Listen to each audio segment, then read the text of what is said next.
Hola a todos y todas, estamos acá para compartir una experiencia muy interesante que ocurrió en el marco de los Institutos de Formación Docente de la Ciudad de Buenos Aires. Se trata de una jornada interinstitucional denominada Los 29 en defensa de la ESI y los profesorados. Ocurrió entre el 26 y el 30 de octubre. Están con nosotros Laura Galassi. Laura es profesora de filosofía y miembro de la Comisión del de Género del claustro docente de la ENS 3, y a Yelén Orduna, que es profesora de trabajo de campo de dicha institución y también miembro de la comisión. Gracias por estar acá con nosotros. Hola, gracias. Bueno, Gracias a vos. La verdad que esta experiencia, si bien sucedió ahí a fines de octubre, está bueno que la podamos recuperar y compartir para los y las oyentes. Lo primero que les quería preguntar es, ¿cómo se gestó esta jornada que nucleó a tanta gente tan diversa de instituciones que tampoco tenemos vínculos a veces tan cercanos, ¿no? Sin embargo, este tipo de acciones nos permitieron juntarnos y movilizarnos y pensar y hacer cosas, ¿no? ¿Cómo se gestó esta propuesta? Nosotras, desde la Comisión de Género del Normal 3, ya desde el año pasado tuvimos un encuentro que generamos con otras compañeras que llevan adelante la materia ESI en la formación docente de la Ciudad de Buenos Aires, y bueno, también abierta a otras docentes como yo, que doy trabajo de campo, y veníamos pensando en la necesidad de lo que siempre se menciona, que es la transversalización de la ESI, de la formación en ESI, en la formación docente, y veníamos deseando un poco llevar adelante esta jornada que logramos realizar, y la realidad es esa. Ya desde el año pasado veníamos pensando, de hecho tuvimos un intento de encuentro a principios de este año, que nos agarró la pandemia. Creo que algunas compañeras lograron juntarse, es decir, nos encontramos con compañeras docentes, colegas docentes, con todas las contradicciones que implica juntarse un domingo, ¿no? A pensar algo que tiene que ver con pensar la ESI en la formación docente, con la necesidad de insertarla como una práctica política, y que sabemos que también es una demanda hacia quienes son responsables de llevar adelante esto. ¿Por qué? Porque la jornada ESI, como se la suele conocer, a veces queda como solamente eso, un día que se dedica en los profesorados o incluso en las escuelas, y que queda dependiendo de la voluntad o de la capacidad de organización de las compañeras docentes que son las responsables en ESI, y que termina siendo un laburo muy en la solitariedad, ¿no? O en la soledad, o bueno, esto a pulmón. Y como sabemos que la ESI no es solamente eso, un día en la vida, sino que nos encontrábamos con la necesidad y con la urgencia también de llevar adelante, así como lo dice el título, en defensa de los profesorados, porque precisamente algo que se nos vino encima fue la imposición de la UNICABA como un contraproyecto a la formación docente, y que aparte hacía la formación docente de lo que es la ESI, entre tantos otros contenidos curriculares que ya forman parte desde el 2009 en la formación de futuras maestras y maestros de inicial y de primaria. Sí, un poco cuestiones del contexto también en el que estamos, ¿no? De la pandemia por un lado y la imposibilidad de encontrarnos físicamente en los profesorados, en los pasillos, en las reuniones, donde muchas veces se generan cosas o acciones. Y por otro lado, la situación con esta tensión que mencionaba Valle con la UNICABA, ¿no, Laura? Sí, creo que fue una oportunidad inoportuna, digamos, esta, porque la verdad es que en este año tan difícil, donde los docentes tuvimos que hacer un trabajo que fue el quíntuple del que hacemos siempre en función de poder adaptar todo nuestro trabajo a la virtualidad, también nos encontramos con esta noticia, ¿no? De que la UNICAB o sea, se había prometido que iba a ser un espacio de capacitación docente, digamos, de posgrado, una cosa así, y terminó siendo que se ofreció una carrera de inicial y primaria. Y Y bueno, quizás por eso nuestra comisión, que pertenece a un profesorado de inicial y primaria, también movilizó de algún modo la organización de estas jornadas, porque tienen que ver entonces primero con visibilizar todo el gran trabajo que se hace dentro de los profesorados, alrededor de la ESI, pero alrededor de la formación docente en general, o sea, es un trabajo de investigación, un trabajo de exploración, un trabajo de innovación que se está haciendo todo el tiempo y que no es para nada reconocido, porque no hay que olvidar que a nosotros nos pagan horas frente a curso, y eso es casi una vergüenza, ¿no? No solo ante esa falta de reconocimiento, sino también ante la acusación de, bueno, las peores cosas que estuvimos escuchando estas semanas, pero que nosotros las venimos escuchando hace meses, ¿no? Hace años. Y ante la rara cuestión, o no tan rara, de que la ESI no aparece en la formación de profesorado de la UNICABA que se va a abrir el año que viene. Entonces, ante toda esa situación, la verdad que fue muy necesario organizarnos, ponernos a trabajar, como decía Aye, nos encontrábamos a las 8 de la mañana, porque era el horario más o menos que podíamos llegar a tener todas disponibles, o nos encontramos un fin de semana, un domingo. Fue necesario, casi con las tripas, organizar algo grande y organizar algo importante y organizar algo que muestre y a la vez replique y pueda ayudar a que esto fructifique, porque como no hay recursos para la ESI, no hay propuestas de políticas públicas en la ciudad para la ESI, como está borrada, realmente si no lo hacemos así, no se hace, y las nuevas generaciones siguen formándose sin estos contenidos. Uh-huh.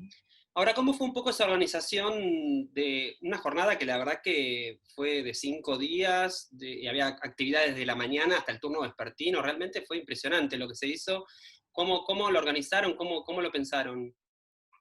Fue progresivamente pensada de manera autogestionada. Si bien como Comisión de Género del Normal 3 de docentes hicimos la convocatoria, bueno, hicimos el programa, hicimos las transmisiones en vivo, una de las, por lo menos para nosotras, características importantes es la impronta de lo autoorganizado y autogestionado, porque no nos consideramos dueñas, ¿no?, de este saber, sino que tiene que ver precisamente con darle otra impronta a la formación docente. Bueno, de hecho, ustedes dos participaron de uno de los paneles que, digo, en relación con la materia que yo doy, que es trabajo de campo, que tiene que ver con la investigación, ¿no?, con la docencia, digo, con toda una impronta que está muy subestimada y desvalorizada, ¿no?, en la formación docente. Y en ese sentido, en mi caso, que estuve como transmitiendo de soporte muchas de los conversatorios, de las actividades, fue muy impresionante ver la cantidad de actividades, de propuestas, de intervenciones, de intercambios. Impresionante, porque en un primer momento habíamos pedido que no se superpongan para poder estar, qué sé yo, bueno, de 11 a 1, una actividad. Bueno, finalmente se terminó superponiendo, y eso no impidió, digo, que hubiera talleres y actividades que colapsaban de inscriptos y inscriptas, y aparte por el límite de las videoconferencias, ¿no?, de las videollamadas, que a veces era de 100 o de 200 personas, y eso se vio superado de la misma manera que la página de Facebook que manejábamos. Y también nos llegaron solicitudes para participar de las reuniones organizativas, tenían que ver con una jornada de Capital Federal de la Ciudad de Buenos Aires. Nos llegaron solicitudes de otras provincias, lo cual también nos hace pensar la necesidad de una red federal, ¿no?, de educación sexual integral, y muchos agradecimientos, ¿no?, de distintas provincias en los distintos, las distintas publicaciones que hacíamos de cada actividad, que tratábamos de hacerla enseguida, en simultáneo en la página de Facebook y en el canal de YouTube. Si bien hubo ahí como la comisión de docentes, estuvimos sosteniendo como la parte más dura de la organización, ¿no? Como, bueno, que estén actualizados los enlaces, que esté actualizada la información día a día. Bueno, la producción de flyers, un mundo de la difusión de este momento histórico también, que tiene que ver con que el boca en boca se produce de otra manera, como que la idea era que tuviese esa impronta, ¿no? De que todos y todas y todes somos parte de esta jornada que creo que sembró algo en el sentido de eso, de verdaderamente recuperar la lucha del 2018, ¿no? De lo que había sido la resistencia al proyecto de Unicaba también, eso, ¿no? Como reconocer verdaderamente esa comunidad de los 29 profesorados. Sí, es una impronta igualitaria, en el sentido de que la ESI, como otros temas referidos, no sé, a la ciudadanía, no pueden ser temas de especialistas, no pueden ser temas que nosotros consideremos que tienen que ser tratados por entidades. Obviamente que hay gente que se dedica y que investiga y que profundiza y que puede aportar muchísimo, pero prácticas por las cuales eso se difunde, eso se organiza, eso se articula en una jornada, nosotras consideramos que tienen que ser prácticas igualitarias y prácticas democráticas, que no pongan a un grupo a juzgar, a ver la calidad de lo que aparece en el otro. Por eso las jornadas fueron muy diversas, tuvieron más de 30 actividades con diferentes improntas, algunas con las que nosotras acordamos, otras que no acordamos tanto, y sin embargo, digamos, todo eso circuló, porque todo eso es la diversidad que hay respecto de pensar la ESI y pensar en general, digamos, la formación docente. ¿Podemos contar por ahí algunas de estas actividades que podamos recuperar ahora, que recordemos, como para que, bueno, dar algunos ejemplos? Lo interesante fue que hubo como muchos niveles de trabajo. Hubo actividades que tuvieron que ver con el nivel inicial, incluso en nivel sala de lactarios, por ejemplo, se pensó sobre experiencias. Hubo actividades sobre nivel primario y unas actividades que estaban más apuntadas a medias. Incluso hubo una mesa, un panel muy importante donde se habló de la relación entre ESI y universidad. Los niveles educativos estuvieron todos atravesados.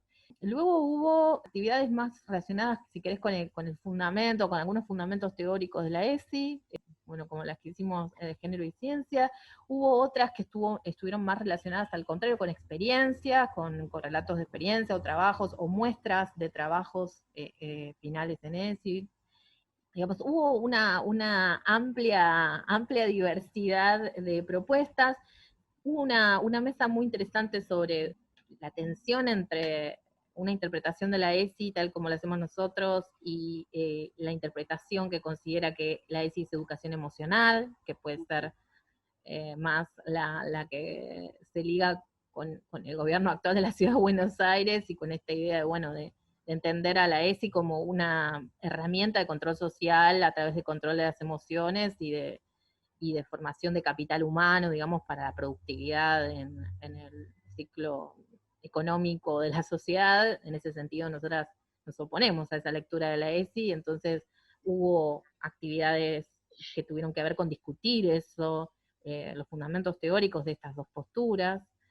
Me acordaba de ese conversatorio que justo estábamos atravesando un momento donde se nos bombardeaba con videos y con cartas donde se marcaba, ¿no? Una práctica docente que claramente, y todo el colectivo que participamos, se mostró laburo que se viene haciendo desde matemática y ESI, los profesorados de inglés, el postítulo de Joaquín B. González, el postítulo en ESI, la presentación del libro de las compañeras de la cátedra libre, de la cátedra por el derecho al aborto seguro y gratuito, Facultad de Psicología de la UBA, también la invitación a colegas docentes en esa presentación, tuvieron las compañeras también de la red de docentes por el derecho al aborto.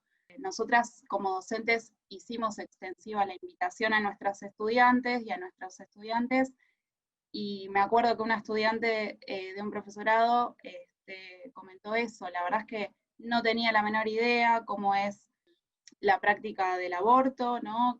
Cómo se puede realizar, que los CESACs te asisten, te acompañan, bueno, la interrupción legal del embarazo, ¿no? La cantidad de actividades, como decíamos antes, fue impresionante la repercusión significativa, ¿no? después otra compañera que recuperó, que las estudiantes le decían, qué impresionante lo ordenado que está cada actividad tenés un link, un enlace, el horario, la temática, el resumen. Para nosotras también es un reconocimiento porque verdaderamente lo hacíamos a conciencia, con deseo. Bueno, las compañeras del ISPE, del Instituto de Educación Especial, el cierre que fue la joya más hermosa con nuestra compañera, las compañeras que hicieron el recorrido de cómo se vio alterada, transformada la formación en inicial a partir de la incorporación de la ESI, ¿no? Las compañeras que pensaban desde las prácticas profesionales de las estudiantes y los estudiantes. También hubo y aportes de los institutos de formación artística, y hubo cuestiones relacionadas con el arte, tuvo el colectivo Identidad Marrón, hubo actividades relacionadas con el dibujo, la pintura, bueno, la música en el final, en el cierre, así que fueron como muy completas, y algo que llama la atención es cómo en el canal de YouTube que invitamos a visitar, que se llama Jornadas de Educación Sexual Integral, sigue habiendo visitas en los videos, y crecen, digamos, lo que se vio en esos días en vivo se multiplica, y hay videos que tienen 1200 vistas. En general, las distintas charlas tienen muchísimas vistas, sabemos que fueron de gente además de todo el país, porque hubo profesorados de distintos lugares del país, trascendió la ciudad de Buenos Aires, así que en ese sentido también fue una cosa rarísima hacerlo en medio de la pandemia y con esta modalidad, porque bueno, sí, llegó mucha más gente quizás que la que podría haber llegado si lo hubiéramos hecho presencial, ¿no? Sí. Eso fue una ventaja. Pensaba también en la actividad de infancias trans, ¿no? De la red ESI del Normal 10, una red que se constituyó este año en plena pandemia también, que incluso participé yo en alguna también, pero las compañeras sobre todo en algunas jornadas institucionales anteriores, ¿no? Ya del 10, pudieron traer esta actividad de infancias trans a la jornada institucional, estuvo muy interesante. Sí. Cine, y también hubo sobre masculinidades, que estuvo buena también la mesa, bueno, sí, hubo de todo. Impresionante, la verdad que impresionante. Bueno, eso les quería preguntar como para ir cerrando, las repercusiones, ahí Laura estuvo comentando un poco estos videos y las vistas, y realmente fue impresionante la organización por distintas plataformas, etcétera. Un poco el balance y qué perspectivas hacen de cara a lo que viene, el año que viene, etcétera. Mira, el balance que nosotros hacemos es positivo, respecto de que la militancia, porque esto se ponga en el plano de lo público, se discuta, se visibilice y se intercambie. Ese balance no deja de ser positivo y crece, y va a ir, creo yo, fructificando en otras cosas y en otras actividades. Ahora, no podemos dejar de recalcar que esto es una responsabilidad que tienen el Ministerio de Educación de la Ciudad de Buenos Aires, o sea, que nosotros hayamos hecho todo esto con cero presupuesto, haciendo una vaquita entre las distintas cajas chicas de las instituciones o de los docentes, del bolsillo de los docentes, para pagar, no sé, la única cosa que gastamos, que fue el programa para poder transmitir, la licencia del programa para poder transmitir en vivo, que hayamos hecho una vaquita y que hayamos hecho todo ese esfuerzo sin un peso, indica que hay algo que no se está haciendo a nivel de políticas públicas en la Ciudad de Buenos Aires, ¿sí? Entonces, tampoco queremos dejar al voluntarismo la cuestión de, bueno, nosotras seguimos con esta buena onda, porque no es buena onda, es una militancia para mostrar también que esto es necesario y que hay un agujero y que no nos vamos a quedar quietas, y si no nos proponen algo, lo vamos a llevar adelante, pero eso no quita que no sea necesario que haya coordinadores de ESI en los distintos institutos, que haya partidas para esto, para la investigación en ESI, para la organización de jornadas de capacitación en ESI, para espacios de formación en ESI, etcétera, que hagan que no sea necesario que nosotras tengamos que hacer este trabajo hiper extra de lo que nos pagan, digamos, ¿no? Entonces, para poner las dos cosas sobre la mesa, ¿no? Que nos encantó hacerlo y que creemos que tuvo una potencia enorme, pero también que espacios de las políticas públicas tendrían que ocuparse de esto, ¿no? Siguiendo con Lau, que fue algo que sobrevoló todas las jornadas, ¿no? Que tiene que ver con una gran ausencia de decisiones políticas. Sabemos por qué la ausencia, pero no vamos a dejar de pelear, porque como que no se terminan haciendo cargo quienes verdaderamente cobran un sueldo por ese trabajo, y terminamos haciéndolo quienes nos sentimos en la tarea responsable de hacerlo, porque también reconocemos las urgencias de la población estudiantil y que son convertidas muchas veces en demandas, como puede ser concretamente la curricularización o la transversalización de la ESI, y que yo creo que puede ser, de hecho, uno de los documentos que leímos, puede ser un antecedente escrito de nuestro posicionamiento en ese sentido, ¿no? De que no va a depender de la voluntad, sino que vamos a seguir exigiendo que se cumpla y se garantice. Hay una demanda educativa concreta, ¿no? De los profes y obviamente toda la comunidad, de las estudiantes, para este tipo de temáticas. Así que la verdad que un trabajo impresionante. Bueno, todas las felicitaciones también de parte nuestra para toda la comisión, desde Sintonía Educar. Gracias. Les agradecemos mucho por esta conversación. Bueno, muchas gracias a ustedes. Nos encantó. Un beso grande.